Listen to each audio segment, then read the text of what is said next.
Welcome friends, एक बार फिर आपका इस यूट्यूब चैनल में स्वागत है। मैं आज आपको यहाँ पे सॉल्व कराऊंगा 23 जनवरी 2018 का जूनियर इंजीनियर इलेक्ट्रिकल का पेपर, जो कि 50 क्वेश्चन तक हमने पार्ट 1 में सॉल्व कर लिया था। यहाँ पर हम 51 क्वेश्चन से आगे सॉल्व करेंगे। तो चलिए स्टार्ट करते हैं। तो हमारा पहला क्वेश्चन जो है, for a DC machine shunt resistance and armature resistance value are. तो हमें बताना है यहाँ पे जो shunt resistance and armature resistance की वैल्यू होती है वो क्या होती है। तो शंट जो मशीन होती है वो कुछ इस तरीके से होती है। इसमें एक शंट वाइंडिंग होती है, ये इस तरीके से होती है। तो आर ए ये होती है आर एस एच, ये होती है R A.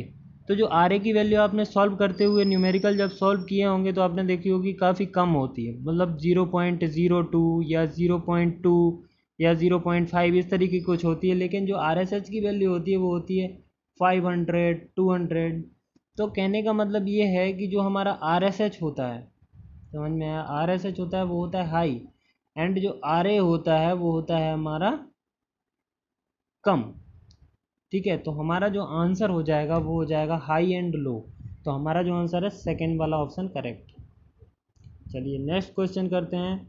If the field of the DC shunt motor gets open while the motor is running then. तो ये पूछ रहे हैं कि जो शंट मोटर हमारा होता है इसकी जो फील्ड होती है, मतलब शंट होती है, अगर मान लो ये खुल जाती है जब मोटर रन कर रहा है, मतलब ये यहाँ से मान लो ओपन हो गई, तो क्या होगा, तो हमारा मोटर जो है वो डेंजरसली हाई स्पीड में घूमने लगेगा। मतलब जितनी उसकी स्पीड है उसकी उससे ज़्यादा स्पीड में वो घूमने लगेगा। क्योंकि जो करंट हम यहाँ पे दे रहे थे वो पहले डिवाइड हो रहा था, बट ये सर्किट जो है ओपन हो जाएगा तो यहाँ कोई करंट नहीं जाएगा, डायरेक्टली पूरा करंट हमारा मशीन में जाएगा। तो हमारा जो मोटर है वो क्या डेंजरसली हाई स्पीड से घूमने लगेगा। तो हमारा जो सेकेंड नंबर का ऑप्शन है वो करेक्ट हो जाएगा। ठीक है, चलिए नेक्स्ट जो हमारा क्वेश्चन है वो है interpole winding is connected in. जो इंटरपोल वाइंडिंग होती है वो किस तरीके से कनेक्ट होती हैं। तो इंटरपोल जो होते हैं वो किसी पोल के बीच में ही होते हैं। ठीक है, ये इसलिए लगाए जाते हैं बिकॉज जो आर्मेचर है और पोल के बीच में जो गैप है उसको यूनिफॉर्म रखा जा सके। ठीक है ना, तो जो ये इंटरपोल वाइंडिंग होती है वो हमारी क्या होती है, सीरीज़ में कनेक्टेड होती है हमारी आर्मेचर से। तो हमारा जो करेक्ट ऑप्शन है वो फर्स्ट वाला हो जाएगा, क्योंकि जो हमारी सीरीज़ विद द आर्मेचर, ये सीरीज़ में कनेक्ट होते हैं आर्मेचर से। चलिए नेक्स्ट क्वेश्चन है, in large machines flat copper strips known as. दो जो फ्लैट कॉपर स्ट्रिप्स, मान लो जो बड़ी बड़ी मशीनें होती हैं उसमें जो बाइंडिंग की जाती है वो स्ट्रिप द्वारा की जाती है कॉपर की। ठीक है, तो उन कॉपर की स्ट्रिप को क्या बोलते हैं, उन कॉपर की स्ट्रिप को बोलते हैं राइजर्स। ये आपको बहुत ही मुश्किल से, आपको कोई बुक में नहीं मिलते। ये क्वेश्चन बहुत ही इंपॉर्टेंट है, आप जब पेपर सॉल्व करोगे तो ये नए नए क्वेश्चन जो आते हैं आपको याद रख लेना, इसको अच्छे से याद रख लेना, बिकॉज ये क्वेश्चन आपको बुक में नहीं मिलेंगे। ये बहुत छोटे लेवल के क्वेश्चन हैं, ये आईटीआई में रहते हैं, बट आप लोग डिप्लोमा या बीटेक वाले हो तो आप लोगों को ये नहीं पढ़ाया जाता। तो इसलिए फैक्ट है, इनको याद रख लेना चाहिए। ठीक है ना, तो चलिए नेक्स्ट क्वेश्चन करते हैं। नेक्स्ट क्वेश्चन हमारा है, lap binding is preferred for. जो हमारी आपको पता होगा कि जो हमारी डीसी मशीन होती है उसमें दो प्रकार की बाइंडिंग होती है, एक होती है लैप, एक होती है वेव। जो वेव में नंबर ऑफ पैरेलल पाथ होते हैं वो होते हैं 2, एंड जो लैप में नंबर ऑफ पाथ होते हैं वो होते हैं P। मतलब जितने नंबर ऑफ पोल होंगे उतने पैरेलल पाथ होंगे। तो मान लीजिए हमारा कुछ बाइंडिंग इस तरीके से, मान लो 4 पोल हैं तो कुछ इस तरीके से कनेक्ट बनेगी। ठीक है, इस तरीके से बनेगी, 4 पोल हैं तो 4 पैरेलल पाथ हो गए। तो अब यहाँ से करंट देंगे तो इसको डिवाइड होने में ज़्यादा पाथ मिल रहे हैं। तो मतलब ये सुइटेबल होता है किसके लिए, हाई करंट, इसमें हाई करंट दे सकते हैं बिकॉज ये हाई करंट इसमें डिवाइड हो जाएगा तो कोई दिक्कत नहीं है। लेकिन वोल्टेज हाई नहीं दे सकते बिकॉज वोल्टेज तो सब में सेम ही रहेगा ना, यहाँ पे जो वोल्टेज होगा वो सब में सेम रहेगा। तो इसकी जो रेटिंग हो जाएगी वो हो जाएगी high current, high current and low voltage. इसी प्रकार से इसकी जो बाइंडिंग रहती है वो रहती है कुछ इस तरीके से। अगर मान लो 4 पोल मशीन है, इसमें नंबर ऑफ पैरेलल पाथ 2 ही रहेंगे तो कुछ इस तरीके से कनेक्ट हो जाएगी, 2 इसमें और 2 इसमें। तो आप इसमें देख रहे हो करंट को डिवाइड होने के लिए ज़्यादा पाथ नहीं है, सिर्फ 2 ही हैं। तो 2 पाथ हैं तो मतलब ये लो करंट के लिए आई इसमें लो रहेगा, लो करंट रेटिंग के लिए प्रेफर की जाती है। बट आप जब यहाँ वोल्टेज देख रहे हैं तो वोल्टेज इसमें डिवाइड हो जा रहा है, इसमें डिवाइड, अगर मान लो 6 होती तो तीसरे में भी डिवाइड हो जाता। तो मतलब भी इसमें क्या रहता है, हाई रहता है। इसमें क्या रहता है, आई रहता है हाई और भी लो रहता है। इसमें इसमें उसका उल्टा होता है। तो हमें पूछा है लैप वाइंडिंग में। लैप वाइंडिंग में हम देखते हैं कि हमारा हाई करंट और लो वोल्टेज, तो high current and low voltage हमारा थर्ड वाला ऑप्शन करेक्ट हो जाएगा। चलिए नेक्स्ट हमारा जो क्वेश्चन है वो है Scott connection are used for. तो स्कॉट कनेक्शन जो हमारे होते हैं वो ट्रांसफार्मर के लिए यूज़ किए जाते हैं। ट्रांसफार्मर में 3 फेज टू 2 फेज कन्वर्जन, जो हमारा 3 फेज होता है उसको 2 फेज में कन्वर्ट करने के लिए हमारा जो है स्कॉट कनेक्शन का यूज़ किया जाता है। तो ये बहुत इंपॉर्टेंट क्वेश्चन है। ये हर दूसरे तीसरे एग्ज़ाम में आपको, चाहे वो डिप्लोमा ट्रेनी PGCIL का हो, NTPC का हो, या फिर कोई भी ग्रेजुएशन लेवल का टेक्निकल एग्ज़ाम हो, हर एग्ज़ाम में ये आपको हर दूसरे एग्ज़ाम में मिलता है। ये क्वेश्चन बहुत इंपॉर्टेंट है, इसको ज़रूर से ज़रूर याद रखें कि 3 फेज टू 2 फेज में स्कॉट कनेक्शन द्वारा चेंज किया जाता है। तो हमारा नेक्स्ट क्वेश्चन जो है primary and secondary winding of auto transformer. तो ऑटो ट्रांसफार्मर आपको पता ही है कि कुछ इस तरीके से प्राइमरी वाइंडिंग होती है और इसी से कनेक्टेड दूसरी वाइंडिंग होती है ना। ये V1 यहाँ पे दिया जाता है, यहाँ पे V2 रहता है। अब मान लीजिए इसमें क्या पूछा है, मैग्नेटिकली कपल्ड, इलेक्ट्रिकली कपल्ड। तो मैग्नेटिकली कपल्ड भी रहते हैं और ये इलेक्ट्रिकली कपल्ड भी हैं। तो अगर इसमें दोनों वाला ऑप्शन है तो ये वाला करेक्ट है। अगर मान लीजिए इसमें दोनों वाला ऑप्शन नहीं दिया जाता तो हम इसको इलेक्ट्रिकली कपल्ड मानते, बिकॉज ये स्पेशल केस है। किसी भी ट्रांसफार्मर में आपका इलेक्ट्रिकली कनेक्टेड नहीं होता है, हमेशा मैग्नेटिकली कनेक्टेड होता है। बट यही एक ऑटो ट्रांसफार्मर एक ऐसा ट्रांसफार्मर है जिसमें मैग्नेटिकली एज वेल एज और इलेक्ट्रिकली दोनों कनेक्टेड वाइंडिंग एक साथ रहती हैं। ठीक है, तो चलिए नेक्स्ट क्वेश्चन हमारा देखते हैं। A 40 kVA transformer has a core of 450 watt and the total losses of 800 watt. Find the copper loss for maximum efficiency. तो मैक्सिमम एफिशिएंसी के लिए इसमें कॉपर लॉस क्या होंगे वो हमें फाइंड आउट करना है। तो जब मैक्सी एफिशिएंसी जो है उसको मैक्सिमम करना रहता है तो हमारे जो कोर लॉसेस रहते हैं वो इक्वल टू रहते हैं हमारे कॉपर लॉसेस के। ये कंडीशन होती है, आपको याद रखना। तो कोर लॉसेस यहाँ पे दिए हुए हैं 450 वॉट। ठीक है, तो हमारे जो कॉपर लॉसेस हो जाएंगे, वो हो जाएंगे 450 वॉट। तो हमारा जो आंसर हो जाएगा वो हो जाएगा हमारा थर्ड नंबर का ऑप्शन हमारा सही हो जाएगा। चलिए नेक्स्ट क्वेश्चन करते हैं। The difference between the stator synchronous speed and the rotor speed. इसमें बताना है कि द डिफरेंस बिटवीन, इसमें बताना है NS एंड NR को क्या बोलते हैं। जो सिंक्रोनस स्पीड रहती है एंड जो रोटर स्पीड रहती है उसके अंतर को क्या बोलते हैं। तो उसके अंतर को आपको पता है कि स्लिप बोलते हैं। अगर स्लिप परसेंटेज में निकालना हो तो इसको NS/NR अपॉन NS इंटू 100 कर देंगे तो स्लिप इन परसेंटेज में आ जाएगा। तो इसको बोलेंगे स्लिप स्पीड। तो थर्ड नंबर का ऑप्शन जो हो जाएगा वो आपका हो जाएगा करेक्ट ऑप्शन। तो चलिए नेक्स्ट क्वेश्चन करते हैं। नेक्स्ट क्वेश्चन जो आपका है, in three induction motor maximum torque is inversely proportional to. तो आपको बताना है कि जो मैक्सिमम टॉर्क होता है वो किसके इन्वर्सली प्रोपोर्शनल होता है। तो आपको ये पता होना चाहिए कि जो मैक्सिमम टॉर्क होता है वो प्रोपोर्शनल होता है। जो मैक्सिमम टॉर्क रहेगा TM is directly proportional to रहेगा आपका रिएक्टेंस के। ठीक है ना, जो रिएक्टेंस रहता है उसके डायरेक्टली प्रोपोर्शनल आपका रहता है टॉर्क। तो आपका जो ऑप्शन हो जाएगा वो हो जाएगा आपका रोटर रिएक्टेंस। थर्ड नंबर वाला ऑप्शन आपका करेक्ट हो जाएगा। चलिए नेक्स्ट क्वेश्चन करते हैं। Hysteresis motor. तो हिस्टेरेसिस मोटर के बारे में कुछ फैक्ट बताए गए हैं और सही आंसर पूछा गया। तो पहला है इज़ नॉट सेल्फ स्टार्टिंग। तो इज़ कांस्टेंट स्पीड मोटर। तो इसमें आपको बता दूं मैं, आंसर सही होगा is a constant speed motor. क्योंकि जो हिस्टेरेसिस हमने पिछला वाला क्वेश्चन पेपर सॉल्व किया था उसमें भी हमने देखा था कि जो हिस्टेरेसिस मोटर होता है वो आपका क्या होता है, कांस्टेंट स्पीड मोटर होता है। इसकी स्पीड जो है कांस्टेंट अप्रॉक्सीमेटली होती है। तो कांस्टेंट स्पीड मोटर होता है ये।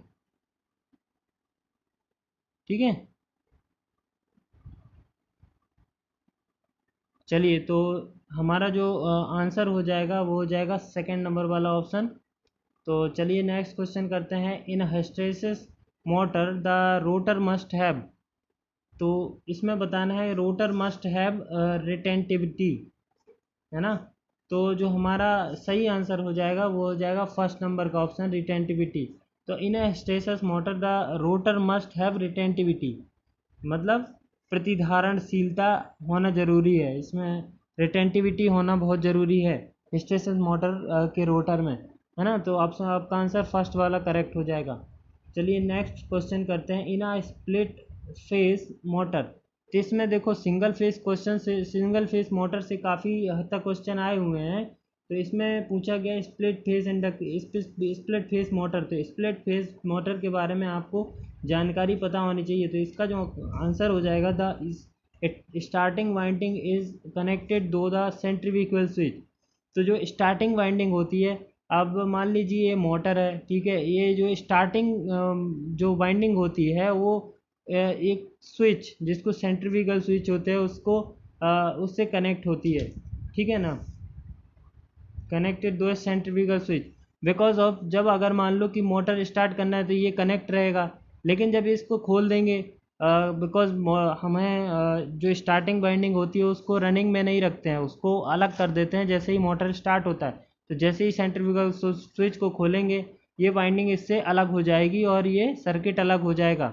इसको केवल स्टार्टिंग के लिए यूज़ करते हैं। तो the starting winding is connected to the centrifugal switch, ये जो कथन है वो सही है in a split phase motor, है ना। तो चलिए नेक्स्ट क्वेश्चन करते हैं। नेक्स्ट क्वेश्चन है starting winding of a single phase motor of a refrigerator is disconnected from the circuit by mean of a, इसमें पूछा गया है आपसे starting winding of a single phase motor, जो स्टार्टिंग बाइंडिंग होती है वो सिंगल फेज मोटर की जो रेफ्रिजरेटर में लगा रहता है, डिस्कनेक्टेड फ्रॉम ए सर्किट, मतलब सर्किट से डिस्कनेक्ट कर दिया है। तो इसका मतलब क्या है ना। तो किसके द्वारा करते हैं ये, तो ये करते हैं हम मैग्नेटिक रिले। जो रिले आपने पढ़ा होगा, रिले एक ऐसा सर्किट है जो कि किसी भी इंस्ट्रूमेंट को उसकी सप्लाई से अलग करने में हेल्प करता है।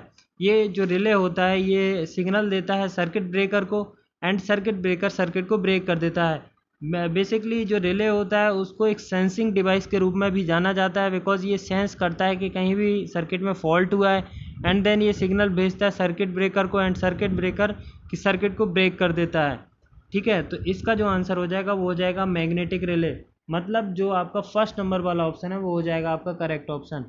चलिए नेक्स्ट क्वेश्चन जो आपका है, the motor use for small lathe is, मैंने बताया था आपको पिछले वीडियो में भी कि जो मोटर हैं, जो छोटे छोटे इंस्ट्रूमेंट हैं उनके मोटर हमेशा याद रख लीजिए कि आपको कौन सा मोटर किस चीज़ में यूज़ होता है, बिकॉज हर पेपर में एक या दो क्वेश्चन आपको ज़रूर से ज़रूर आते हैं कि ये वाला मोटर कहाँ यूज़ होता है या इस इंस्ट्रूमेंट में कौन सा मोटर यूज़ होता है। तो हमारा जो मोटर यूज़ होता है लेथ में वो होता है हमारा single phase capacitor run motor, ठीक है। तो जो single phase capacitor run motor होता है उसको हम लेथ मशीन में यूज़ करते हैं, स्मॉल लेथ मशीन में। तो इसको आप याद रख लेना है आपको। If the centrifugal switch does not open at 70 to 80% of synchronous speed of the motor it would run in it would result in it would result in. तो इसमें ये बोला है कि किसी भी सेंट्रीफ्यूगल स्विच, मतलब जो स्टार्टिंग वाइंडिंग होती हैं वो सेंट्रीफ्यूगल स्विच से कनेक्ट होती हैं, आपको पता है, मैंने बताया भी। उसको अगर 70 से 80% स्पीड पहुंच गई है सिंक्रोनाइज स्पीड की मोटर की, बट वो ओपन नहीं किया हमने, तो उसका रिजल्ट क्या होगा, तो उसका रिजल्ट होगा the damage to the starting winding. अब देखो, अगर मान लो कि हमने वो सेंट्रीफ्यूगल स्विच को ओपन नहीं किया, है ना, अगर हमने सेंट्रीफ्यूगल स्विच को ओपन नहीं किया तो वो जुड़ा रहेगा, और अगर वो फाइनली तक जुड़ा रहा जब तक मोटर फुल स्पीड में पहुंच गया, तो हमारा वो जो स्टार्टिंग वाइंडिंग है वो डैमेज कर देगा, जल जाएंगी या फिर कुछ और उसका इंसुलेशन जल जाएगा, जिससे हम उसको फिर से यूज़ करने के लिए यूज़ नहीं कर पाएंगे, हमें नई वाइंडिंग लगानी होगी। तो इसलिए हम क्या करते हैं, इसको ओपन करते हैं।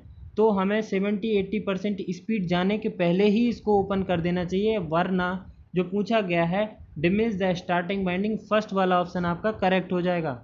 चलिए नेक्स्ट क्वेश्चन जो आपका है, under no load condition the current in a transmission line is due to, जो ट्रांसमिशन लाइन में करंट होता है नो लोड की कंडीशन में, वो किसके द्वारा होता है वो बताना है।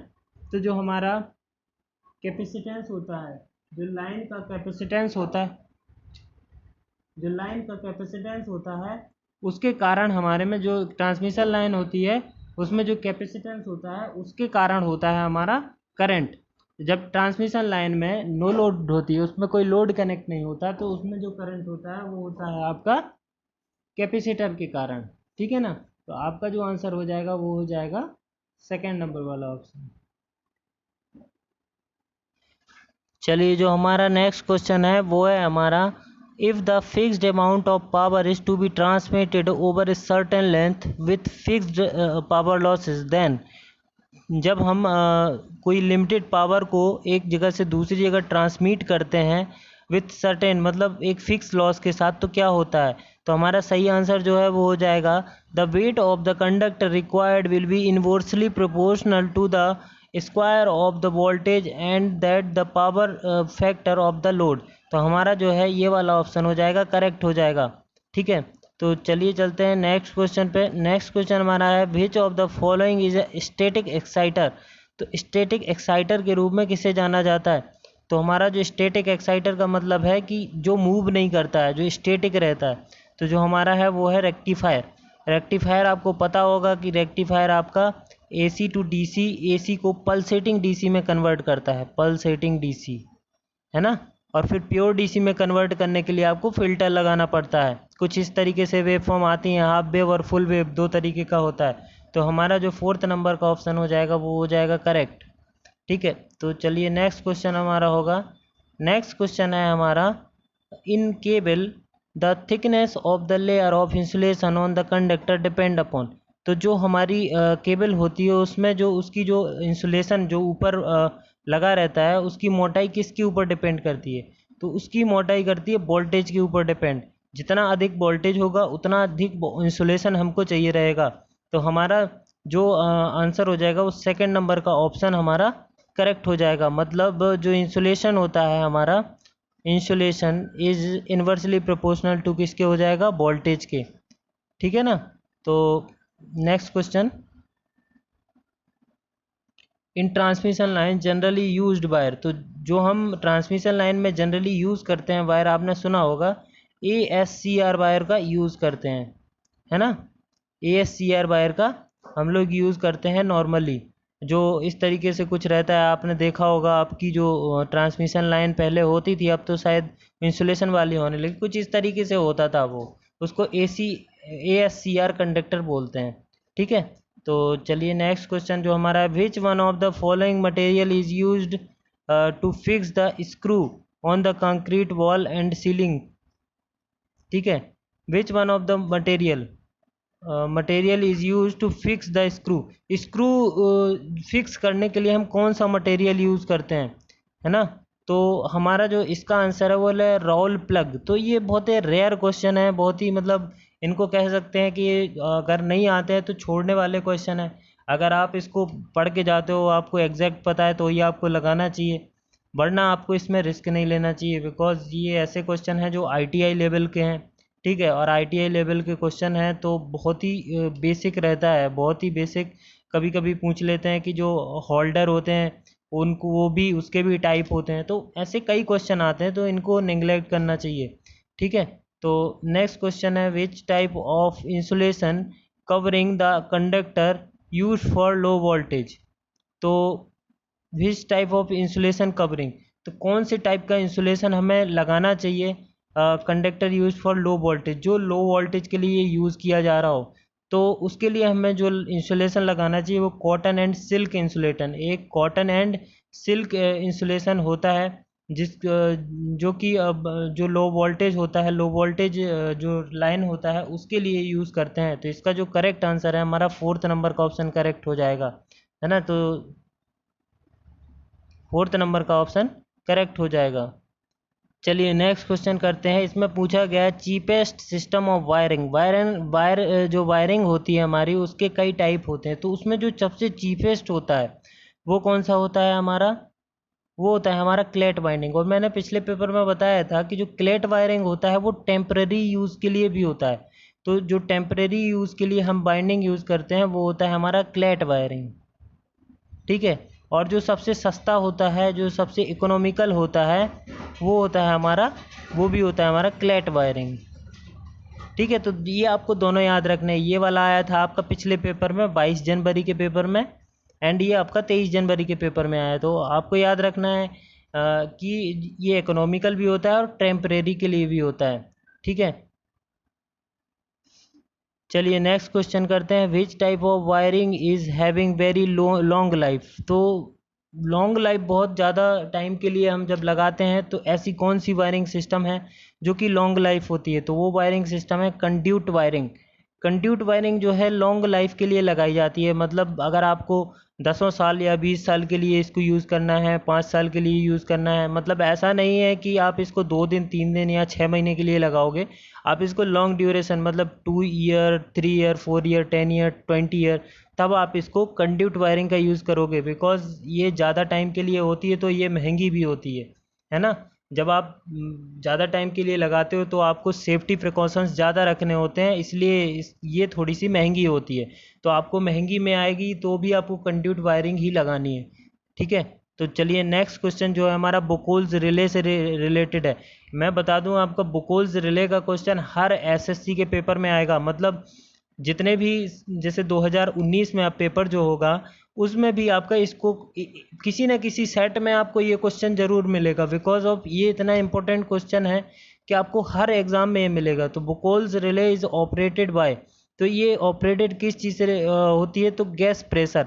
अब बुकोल्स रिले मान लीजिए ये आपका मेन टैंक है, ठीक है। ये आपका है एक टैंक होता है यहाँ पे, तो इसके बीच में लगाई जाती है ये जो है बुकोल्स रिले। तो क्या होता है, जब भी इसका ऑयल का लेवल नीचे गिरने लगता है तो ये क्या करती है, ये सिग्नल देती है। तो ये जो यहाँ पे जो इमरजेंसी के लिए तेल भरा हुआ होता है वो यहाँ पे आ जाता है। तो ये एक्चुअली इस तरीके से वर्क करता है। तो ये एक्चुअली जो ट्रांसफार्मर होता है उसके अंदर लगी होती है। तो जो इंटरनल फॉल्ट होते हैं उनको बचाने के लिए यूज़ की जाती है। तो कभी कभी क्वेश्चन पूछा जाता है जो बुकोल्स रिले होती है वो कैसे फॉल्ट को से बचाती है, तो इंटरनल फॉल्ट ऑफ ट्रांसफार्मर। तो आपको ये याद रखना है। तो ये बहुत ही इंपॉर्टेंट है। ये गैस प्रेशर से यूज़ ऑपरेट होती है, एंड इंटरनल फॉल्ट जो होते हैं ट्रांसफार्मर के उससे ये बचाती है, ठीक है। ट्रांसफार्मर, ये बहुत इंपॉर्टेंट क्वेश्चन है। तो चलिए नेक्स्ट क्वेश्चन करते हैं। The main consideration of designing feeders. तो जब फीडर्स बनाते हैं तो मुख्य रूप से क्या ध्यान रखा जाता है, तो करंट कैरिंग कैपेसिटी। जब फीडर्स हैं उनकी करंट कैरिंग कैपेसिटी को ध्यान रखना बहुत ज़रूरी होता है। बिकॉज ऑफ ये इसमें काफ़ी वायर कनेक्ट होते हैं, और अगर जो करंट कैरिंग कैपेसिटी में थोड़ा सा भी मिस्टेक होता है तो बहुत बड़ा रिस्क क्रिएट हो जाएगा। इसीलिए इसमें जो करंट कैरिंग कैपेसिटी है इसको बनाते वक्त बहुत ही मुख्य रूप से उसको ध्यान रखा जाता है कि जितनी है उतनी ही रहे, लिमिटेड ना ही ज़्यादा हो और ना ही कम हो, ठीक है। तो इसका चलिए नेक्स्ट क्वेश्चन करते हैं। Speed of the ceiling fan is about. अब जो घर में आप सीलिंग फैन, जो पंखे लगे रहते हैं आपकी छत में, उसकी जो स्पीड होती है वो कितनी तक होती है। तो इसका जो सही आंसर है वो है अप टू 450 RPM। जो आपके घर में सीलिंग फैन होता है वो 450 RPM तक घूमता है। RPM मतलब 450 चक्कर आपके 1 मिनट में लगाता है। RPM का मतलब है रोटेटिंग पर मिनट, रिवॉल्यूशन पर मिनट, सॉरी, रिवॉल्यूशन पर मिनट। तो 1 मिनट में 450 तक चक्कर तक वो लगाता है, ठीक है। तो उसकी स्पीड है ये वाली, थर्ड नंबर का ऑप्शन आपका करेक्ट है। तो ये याद रखना है। चलिए नेक्स्ट क्वेश्चन है। The air preheater in thermal power plant is called as. तो जो एयर प्रीहीटर होता है उसको और क्या कहा जाता है, तो इसका आंसर है इफिशियंसी इंक्रीजिंग इक्विपमेंट। जो हमारा वो इंस्ट्रूमेंट है उसको कहा जाता है इफिशियंसी इंक्रीजिंग। क्योंकि ये जो प्री हीटर क्या बोलते हैं इसको, प्री हीटर लगा हुआ रहता है ये हमारी जो वो होते हैं बॉयलर होते हैं या थर्मल पावर प्लांट होते हैं, उनमें जो इफ़िशियंसी होती है उसको बढ़ाने के लिए यूज़ किए जाते हैं, तो इसलिए इसको इफ़िशियंसी इंक्रीजिंग इक्विपमेंट भी बोल सकते हैं। सेकंड वाला आंसर आपका करेक्ट हो जाएगा। तो आप चलिए नेक्स्ट क्वेश्चन है, in synchronous motor damper binding is placed at. तो जो डैम्पर बाइंडिंग है वो कहाँ लगाई जाती है? तो डैम्पर बाइंडिंग आपकी लगाई जाती है रोटर पर। ठीक है, जो रोटर होता है उस पर आपकी डैम्पर बाइंडिंग लगाई जाती है। ठीक है, तो ये आपका सेकंड वाला ऑप्शन हो जाएगा करेक्ट। चलिए नेक्स्ट क्वेश्चन है, LED lamp have the general life expectancy of. तो सीधा सीधा ये पूछा है कि कितने घंटे की लाइफ होती है एक एलईडी लैम्प की।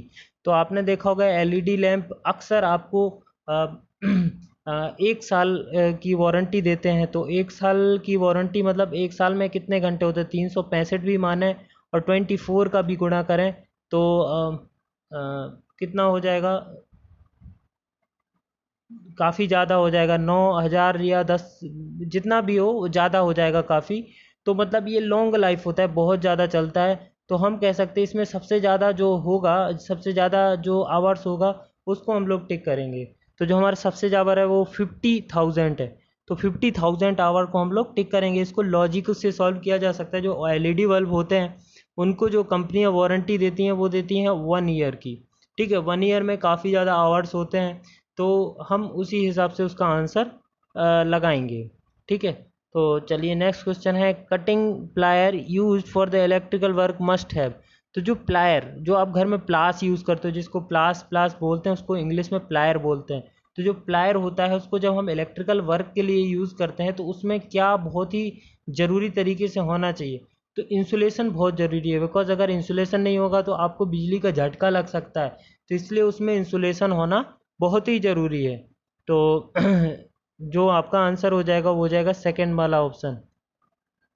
चलिए नेक्स्ट क्वेश्चन है आपका, the unit of luminous flux. जो ल्यूमिनस फ्लक्स होता है उसकी जो यूनिट होती है आपकी वो ल्यूमेन होती है। ये आपको याद रखना है, बहुत ही इंपॉर्टेंट क्वेश्चन ये भी है, यूटिलाइजेशन ऑफ इलेक्ट्रिकल एनर्जी का। तो आपका इसका जो सही ऑप्शन है वो है आपका थर्ड नंबर वाला ऑप्शन। चलिए नेक्स्ट क्वेश्चन जो आपका है वो है, अ 0 वाट लैम्प। आप जब यूज़ करते हो घर में 0 वाट का लैम्प तो उसका एक्चुअली में पावर ज़ीरो नहीं होता है। क्योंकि अगर ज़ीरो पावर होगा तो उसमें जलेगा ही नहीं वो। उसमें जब पावर ही नहीं रहेगा तो कैसे जलेगा? तो 0 वाट इसलिए बोलते हैं क्योंकि वो इतना कम एनर्जी कंज्यूम करता है कि उसको 0 वाट बोलते हैं। तो जो एक्चुअली पावर कंज्यूम करता है वो होता है अबाउट 15 to 20 वाट।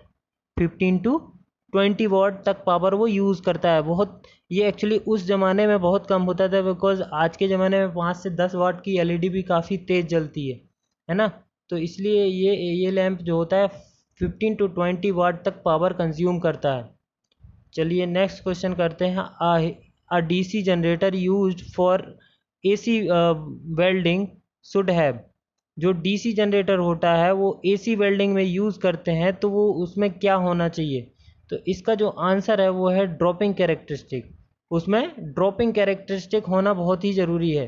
ठीक है, अगर वो हम डीसी जो डीसी जनरेटर होता है उसको एसी वेल्डिंग में यूज़ करते हैं तो उसको ड्रॉपिंग कैरेक्टरिस्टिक होना बहुत ज़रूरी है।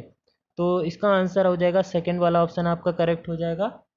ठीक है, तो चलिए नेक्स्ट क्वेश्चन जो हमारा हो जाएगा, the welding electric circuit is.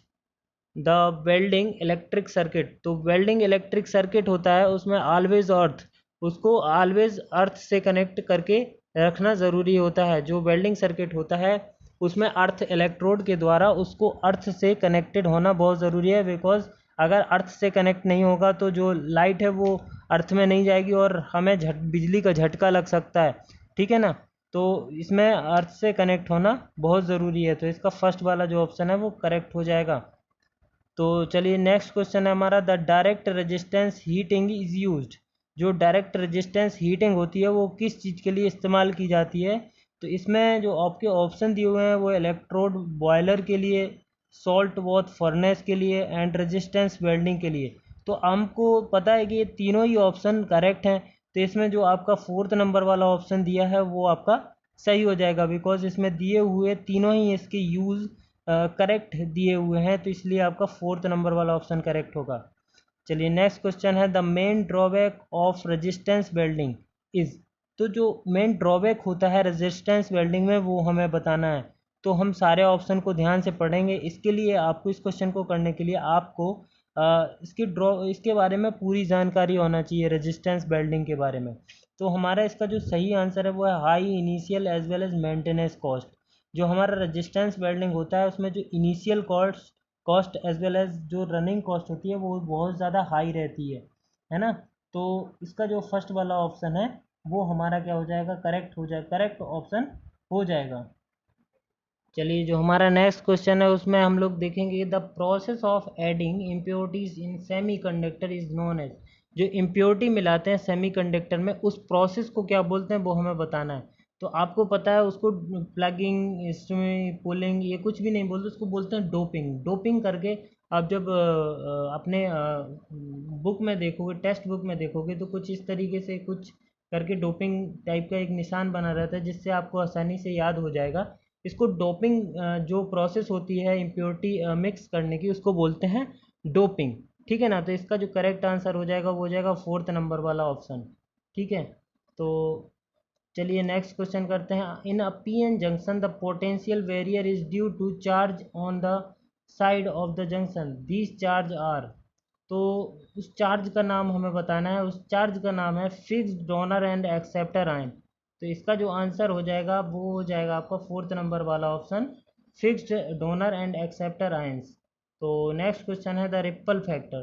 तो आपको पता है फ्रॉम फैक्टर निकालते हो आप, रिपल फैक्टर निकालते हो। जो रिपल फैक्टर का फॉर्मूला होता है वो होता है RMS value upon average value, या कह सकते हैं DC वैल्यू। DC वैल्यू को ही आप एवरेज वैल्यू बोलते हो, तो इसको बोल सकते हैं RMS अपॉन एवरेज। तो आपका जो करेक्ट आंसर हो जाएगा वो हो जाएगा आपका फर्स्ट वाला ऑप्शन करेक्ट हो जाएगा। ठीक है। रिपल फैक्टर निकालने का फॉर्मूला है, अगर आपको RMS एंड एवरेज वैल्यू दे दें तो आप रिपल फैक्टर, यहाँ पे न्यूमेरिकल क्वेश्चन भी आ सकता है, यहाँ पे फॉर्मूला पूछा गया है, तो आपको हर तरीके से तैयार रहना है। आपको फॉर्मूला याद होगा तो आप क्वेश्चन भी आसानी से कर दोगे। ठीक है। तो चलिए नेक्स्ट क्वेश्चन हम लोग करते हैं। नेक्स्ट क्वेश्चन है हमारा, the output resistance in kilowatt in the common base transistor circuit is the order of. तो जो हमारा कॉमन बेस, तो सबसे पहले कॉमन बेस जो हमारा ट्रांजिस्टर होता है वो कुछ इस तरीके से होता है जिसमें बेस कॉमन रहता है यहाँ पे। ठीक है। तो जो हमारे इसमें पूछा गया आउटपुट रेजिस्टेंस पूछा गया है, तो जो हमारा आउटपुट रेजिस्टेंस होता है वो होता है हमारे, इनमें से कोई नहीं आपका आंसर होगा। ठीक है। बिकॉज इसमें पूछा है the output resistance in kilowatt, तो किलोवाट में नहीं होता है आउटपुट रेजिस्टेंस, इसका काफ़ी कम होता है। आपको पता है जो इनपुट रेजिस्टेंस है वो बहुत हाई होता है, जो आउटपुट रेजिस्टेंस है वो काफ़ी कम होता है। लेकिन अगर हम किलोवाट में लेंगे तो ये काफ़ी कम नहीं होगा, ये ज़्यादा ही माना जाएगा, क्योंकि चूंकि यहाँ किलोवाट में नहीं होता तो यहाँ पर 1 मानते तो फिर इसका आंसर 1 सही होता। लेकिन अभी क्या है, इसमें किलोवाट में पूछा गया है, तो आउटपुट रेजिस्टेंस बहुत ही ज़्यादा कम होता है, किलोवाट में नहीं होता है, तो इसलिए इसका आंसर आपका नन ऑफ दीज अबव हो जाएगा। चलिए नेक्स्ट क्वेश्चन है, for purpose operation for proper operation of A transistor it's collector should have. तो प्रॉपर ऑपरेशन के लिए जो कलेक्टर है उसको किस तरीके से होना चाहिए। तो जो कलेक्टर है उसको आपको प्रॉपरली रिवर्स वाइज करना है, बिकॉज ये जो ट्रांजिस्टर होता है कॉमन इमीटर, कॉमन बेस, तो इसमें क्या होता है, ये जो होता है ये फॉरवर्ड वाइज होता है, और ये जो कलेक्टर जंक्शन होता है इसको करते हैं रिवर्स वाइज। तो ये प्रॉपर रिवर्स वाइज होना चाहिए। अगर ये फॉरवर्ड है, ये रिवर्स है, तो अगर ये प्रॉपर रिवर्स नहीं है तो इसमें कुछ जो करंट है वो कुछ एरर आती रहेगी और ऑपरेशन सही से नहीं होगा, तो प्रॉपर ऑपरेशन नहीं होगा। तो प्रॉपर ऑपरेशन के लिए क्या होना चाहिए, प्रॉपर रिवर्स वाइज होना चाहिए कलेक्टर जंक्शन को। तो आपका जो आंसर हो जाएगा वो हो जाएगा आपका सेकंड वाला ऑप्शन करेक्ट हो जाएगा। नेक्स्ट क्वेश्चन आपका जो है, what is the characteristic of common collector configuration amplifier with respect to the input and output. तो इसमें कॉमन कैरेक्टरिस्टिक बताना है। तो इसकी जो कैरेक्टरिस्टिक होती है, जो high input and low output impedance, मैंने बताया ये पुराने पेपर में भी क्वेश्चन था। इनफैक्ट मैं कह रहा हूँ कि 22 जनवरी वाले में भी ये क्वेश्चन आया हुआ था कि जो इम्पीडेंस होता है, जो इनपुट इम्पीडेंस होता है, मतलब जो कह सकते हैं जेड आई होता है, सॉरी जेड आई होता है, वो बहुत हाई होता है, एंड जेड आउट जो होता है आउटपुट वाला वो बहुत कम होता है। तो ये आपको याद रखना है, पिछले पेपर में भी आया है, 22 जनवरी के सेट में भी ये क्वेश्चन आया हुआ है। तो आपका जो आंसर हो जाएगा वो हो जाएगा high input and low output, second वाला आपका ऑप्शन। चलिए नेक्स्ट क्वेश्चन है, the speed of synchronous motor can be changed by. जो स्पीड है सिंक्रोनस मोटर की वो किस तरीके से चेंज कर सकते हैं, तो इसके कई सारे मेथड होते हैं। तो इसमें आपको पूछा गया है changing of supply voltage, changing of frequency, changing of load and changing of terminal. तो इसमें आपको जो सही ऑप्शन है वो है आपका चेंजिंग ऑफ फ्रीक्वेंसी। आप फ्रीक्वेंसी बदल के सिंक्रोनस मोटर की स्पीड को चेंज कर सकते हो, क्योंकि जो स्पीड होती है सिंक्रोनस मोटर की वो होती है 120F/P। तो जो फ्रीक्वेंसी है अगर इसको कम करेंगे तो स्पीड कम हो जाएगी, इसको बढ़ाएंगे तो स्पीड ज़्यादा हो जाएगी। समझ में आ गया? तो ये डायरेक्टली प्रोपोर्शनल हो गया एफ के, NS इज डायरेक्टली प्रोपोर्शनल हो गया एफ के, इसलिए आपका ये सेकंड वाला ऑप्शन सही है। चलिए नेक्स्ट क्वेश्चन जो हमारा, in synchronous motor running with the fixed excitation. जो सिंक्रोनस मोटर है वो फिक्स्ड एक्साइटेशन के साथ रन कर रहा है। When the load is increased 2 times, जो लोड है वो 2 टाइम्स इंक्रीज कर दिया गया है, it's torque angle becomes approximately. जो टॉर्क एंगल है वो कितना हो जाएगा, तो जैसे ही टॉर्क को दुगना किया गया है वैसे ही आपका जो टॉर्क एंगल है वो भी आपका क्या हो जाएगा, ट्वाइस हो जाएगा, डबल हो जाएगा। तो इसका जो आंसर हो जाएगा वो सेकंड नंबर वाला ऑप्शन सही हो जाएगा। चलिए नेक्स्ट क्वेश्चन है, अ 3 phase synchronous motor will have. जो 3 फेज सिंक्रोनस मोटर होता है वो होता है 2 स्लिप रिंग, इसमें 2 स्लिप रिंग होती हैं। तो 2 स्लिप रिंग क्यों होती हैं, ये बहुत बड़ा क्वेश्चन है, क्योंकि जो 3 फेज सिंक्रोनस मोटर होता है वो तो AC होता है, तो 3 फेज है अगर, तो 3 वायर होते हैं। लेकिन आपको पता होना चाहिए जो इसका जो आर्मेचर होता है, जो सिंक्रोनस 3 फेज सिंक्रोनस मोटर का जो आर्मेचर होता है वो क्या होता है, DC से एक्साइट किया जाता है। समझ में आ गया? तो DC में 2 ही वायर होते हैं, तो इसलिए इसमें 2 ही वायर यूज़ किए जाते हैं। जो DC जो सिंक्रोनस मोटर का आर्मेचर होता है या रोटर होता है उसको एक्साइट किया जाता है DC सप्लाई से, इसीलिए इसमें 2 ही स्लिप रिंग दी जाती हैं, बिकॉज DC में 2 ही वायर होते हैं। ठीक है, तो आपका जो सही ऑप्शन हो जाएगा वो हो जाएगा आपका सेकंड वाला ऑप्शन। चलिए नेक्स्ट क्वेश्चन है आपका, the maximum speed variation in synchronous motor is. जो मैक्सिमम स्पीड वेरिएशन होता है सिंक्रोनस मोटर में वो मैंने बताया था, पिछले क्वेश्चन में मैंने बताया था, जो कांस्टेंट स्पीड मोटर होता है वो होता है सिंक्रोनस मोटर। सिंक्रोनस मोटर आपका कांस्टेंट स्पीड मोटर होता है। तो जब स्पीड कांस्टेंट है तो इसमें वेरिएशन होने का कोई सवाल नहीं, तो वेरिएशन क्या होगा, 0 हो जाएगा, 0% इसमें वेरिएशन होगा। तो इसका जो सही आंसर है वो फर्स्ट है। ठीक है, क्योंकि जो जो सिंक्रोनस मोटर है वो क्या है, फिक्स्ड स्पीड मोटर है। तो जब स्पीड फिक्स है तो इसमें जो स्पीड में वेरिएशन होगा वो क्या होगा, 0 हो जाएगा। तो इसीलिए जो उसका आंसर हो जाएगा फर्स्ट वाला ऑप्शन करेक्ट हो जाएगा। चलिए नेक्स्ट क्वेश्चन जो हमारा है वो है, in synchronous motor the damping winding is generally used. जो डैम्पिंग वाइंडिंग है मैंने बताया था अभी कहाँ लगी होती है, तो वो आर्मेचर में लगी होती है। ठीक है, तो डैम्पिंग वाइंडिंग क्यों यूज़ करते हैं इसमें ये पूछा गया है।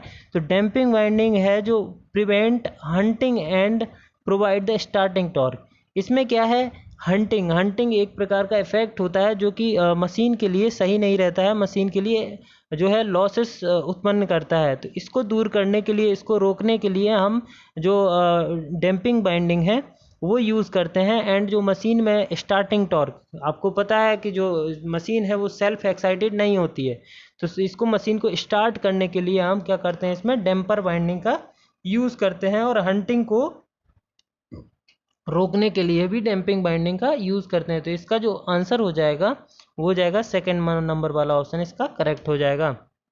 चलिए नेक्स्ट क्वेश्चन करते हैं, ये आज का लास्ट क्वेश्चन है, बिकॉज ये लास्ट 100वां क्वेश्चन है इसका दूसरे पार्ट का। ठीक है, तो ये लास्ट क्वेश्चन है। तो इसमें पूछा गया है, in a synchronous motor which losses varies with the load. तो ऐसा कौन सा लॉस है सिंक्रोनस मोटर में जो लोड के साथ वेरी करता है। ठीक है, तो जो हमारा कॉपर लॉस है, जो अगर कॉपर लॉस है वो आपका लोड के साथ वेरी करता है। अगर आप लोड बढ़ाओगे तो कॉपर लॉसेस क्या होगा, ज़ीरो हो जाए, सॉरी इंक्रीज करेगा। बिकॉज जब आप लोड बढ़ाओगे तो जो वायर है उनमें करंट भी बढ़ेगा। ठीक है, तो जो कॉपर लॉस होता है, सी यू लॉस होता है, वो होता है आई स्क्वायर आर। ठीक है, तो जो आई स्क्वायर आर होता है, मान लीजिए कि जब आपने लोड बढ़ाया तो लोड बढ़ाओगे तो करंट भी इंक्रीज़ करेगा। ठीक है, करंट भी इंक्रीज़ करेगा, और जब करंट इंक्रीज़ करेगा तो टोटल आपका लॉस भी इंक्रीज़ करेगा। तो जो आपका सही ऑप्शन हो जाएगा वो हो जाएगा आपका 4th नंबर वाला ऑप्शन करेक्ट हो जाएगा। तो आई थिंक आपको ये वीडियो बहुत ही अच्छा लगा होगा, बिकॉज इसमें मैंने सारे क्वेश्चन के सॉल्यूशन आपको बताए हैं। ठीक है, तो आप हमारी चैनल को सब्सक्राइब ज़रूर करें और इस वीडियो को ज़्यादा से ज़्यादा शेयर करें, बिकॉज ये आप शेयर करेंगे तो मैक्सिमम स्टूडेंट इसका लाभ ले पाएंगे। ठीक है, और अगर इसकी कोई भी आपको पीडीएफ चाहिए पेपर की तो डिस्क्रिप्शन में आपको लिंक मिल जाएगा, आप वहाँ पे जाएंगे तो इसका आप जो पेपर है आपको उसका पीडीएफ वहाँ से मिल जाएगा, तो वहाँ से आप डाउनलोड कर सकते हैं। चलिए आज के वीडियो में इतना ही, आगे मिलेंगे नेक्स्ट पेपर के साथ। तब तक के लिए धन्यवाद।